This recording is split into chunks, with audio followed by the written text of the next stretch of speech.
네, 오늘커의 당잠사입니다. 당신이 잠든 사이, 당신이 쉬는 사이 들려온 소식들 함께 체크해 보시죠.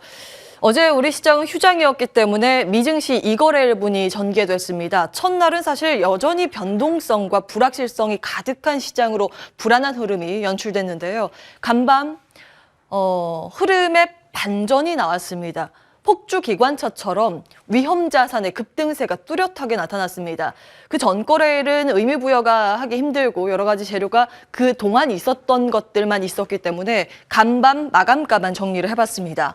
자, 유럽 증시 놀랍죠. 독일 닥스 지수가 8% 가까이 급등했습니다. 유럽 증시 대부분이요. 2020년 3월 이후 최대 상승폭을 기록했고요.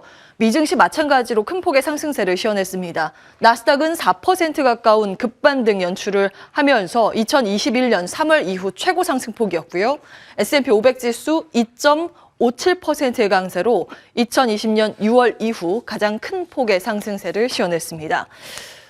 위험 자산의 급등세와 반대로 안전 자산은 급락을 면치 못했습니다. 금등의 안전 자산도 크게 떨어졌고요. 비철 금속과 곡물 가격까지 원자재 시장이 급락하는 모습이었습니다. 니켈은 거래 정지에 들어갔죠. 런던 금속거래소에서 변동성이 극심하기 때문에 일단은 거래에 중지하자라는 데 의견이 모아졌습니다. 다음 보시죠.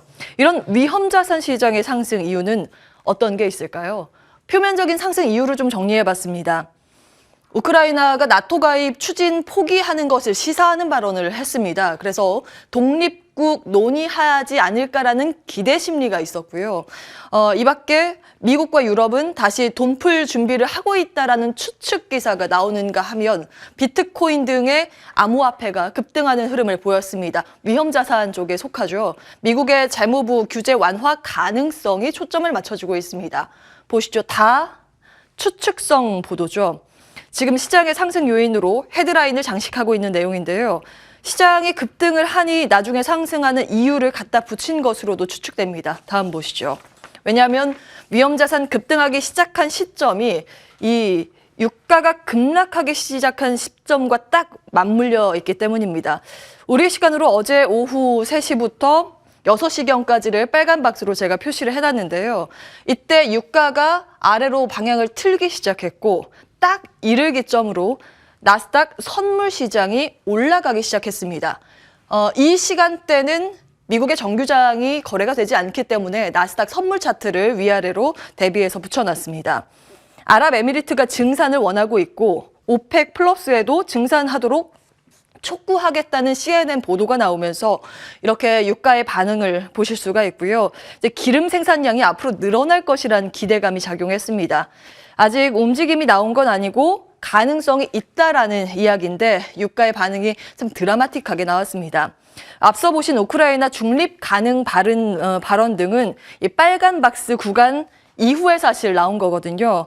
그리고 중국의 중재 가능성이 그럼 영향을 미쳤나 하실 수 있겠지만 그거는 이 시점 훨씬 이전에 나온 뉴스입니다. 결국 유가가 안정되면서 위험 자산들이 급등을 했다라고 보는 게 설득력이 있어 보입니다. 다음 보시죠. 간밤 글로벌 증시 상승 원인을 분석해야 하는 이유는 이것이 반짝 상승인가 아니면 지속 상승의 신호인가를 가늠하기 위함인데요. 만약 단순 유가 급락으로 시장에 저가 매수세가 유입이 돼서 올랐던 거라면 장기보다는 단기 상승 가능성에 초점이 맞춰지고 있는 상황입니다. 아직 3월에 FOMC도 기다리고 있고 우크라이나 사태도 진행 중이라서 원자재 시장이 이 이후에 어떻게 움직이게 될지는 미지수입니다. 결국 투자자들이 판단할 수 있는 기준은 실질적으로 의미 있게 경제에 영향을 미칠 재료와 펀더멘탈 매크로일 텐데요. 매크로 상황 좀 정리를 해보겠습니다. 지금 나와 있습니다. 2016년 이후 나스닥 지수가 고점 대비 20% 이상 빠진 경우, 약세장에 진입한 경우는 딱 3번 있었습니다. 2018년 말에 금리 인상과 양적 긴축이 동시에 진행이 되고 미중 갈등이 극심해진 그 당시였고요. 그리고 2020년 초 코로나19 팬데믹 쇼크 당시입니다. 그리고 지금인데요. 코로나19는 특수한 상황이기 때문에 2018년 말과 비교하는 게 조금 더 합리적일 것 같습니다. 다음 보시죠. 삼성증권에서 정리한 나스닥 지수 차트인데요. 파란 선이 2018년 당시의 주가 반응이었고요. 그리고 추세적으로 반등을 보였죠. 그리고 빨간 선이 현재 차트입니다. 보시면 그 고점 대비했을 때 20% 넘게 밀린 이 시기 파란색 선은 23.7% 하단을 잡고 추세적으로 반등을 강하게 그렸습니다. 근데 지금 보실까요? 지금은 21% 정도까지 밀렸는데요. 이 바닥 시점이 차이가 크게 나진 않습니다. 물론 당시와 지금은 비슷한 점도 있겠고 다른 점도 있겠죠. 가장 큰 차이는 긴축 시기입니다. 당시에는 금리 인상의 막바지였는데 지금은 금리 인상 시작도 하지 않았습니다. 그걸 대기하고 있는 구간이죠. 아직도 양적 완화가 전개되고 있는 구간입니다. 그리고 희망 회로를 돌리면서 비슷한 점을 좀 찾자면 과거 흐름에서 이미 학습 효과를 우리는 경험을 했고요. 유튜브 등을 통해서 과거에 보다 분석 자료의 접근성이 개인 투자자들이 접근하는 그 경로가 굉장히 크게 열려 있는 상황입니다. 팬데믹 쇼크 때 겪으셨지만 과거보다 시장의 이 급등도 급락도 압축적으로 빠르게 반영이 되고 있는 상황이죠. 이번에 어떨까요? 역사의 반복을 보게 될까요? 아니면 이번에는 푸틴이라는 예상하기 어려운 변수가 있어서 다른 방향을 보게 될까요? 출연자들에게 이 부분 지속적으로 점검받겠습니다. 국내 이슈 보시죠. 몇 시간 전에 확정된 내용입니다. 제20대 대통령 선거 결과인데요. 표 차이가 25만 표에 불과했습니다. 손에 땀을 쥐게 하는 접전이었는데 5년 만에 정권 교체 소식이 전해졌습니다. 자, 이제 투자자의 관점에서 시장의 반응이 궁금합니다. 다음 보시죠. 외신에서 정리한 내용을 먼저 체크해 볼까 하는데요. 대선 전후의 코스피의 흐름입니다. 이게 기준선인데요.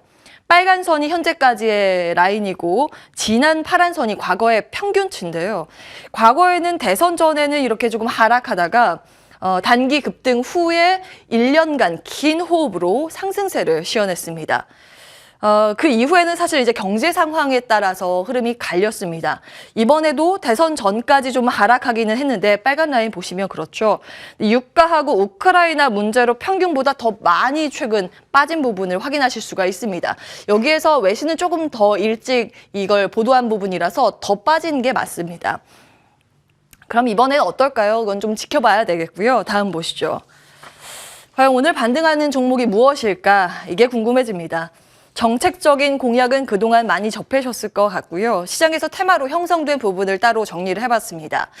그중에서 주 52시간제를 손질에 들어갈 거라는 내용이 비교적 최근 전해진 소식이고요. 이 밖에 원전이나 건설 등과 관련된 부분은 익숙하실 듯합니다. 과연 정책 테마주는 재료 노출로 오늘 하락을 하게 될지, 그동안 상대적으로 조용했던 종목들은 새로운 시세를 내게 될지 오늘 하루의 반응이 참 궁금해지는데요. 이에 따른 장중의 변동성은 염두에 두셔야겠고요. 전략은 출연자들에게 점검받도록 하겠습니다. 자, 우리가 쉬는 사이 아이폰 이슈도 있었습니다. 애플이 신제품을 발표했는데요. 2년 만에 중저가 폰을 공개했습니다. 그냥 그동안은 100만 원이 훌쩍 넘는 제품이었는데 이번에는 50만 원대의 아이폰 13의 성능을 그대로 탑재한 아이폰이라고 공개가 됐는데요. 보시는 것처럼 이 내용을 쭉 보시면 이 증권가에서 분석은 반도체에 집중을 하고 있다. 이 전략에 주목을 해야 된다라는 내용이 많습니다. 그런 관점에서 삼성증권에서는 이 반도체 여타 글로벌 이 벤더 업체들을 주목했고요. 국내에서는 삼성전기를 관심주로 꼽았습니다.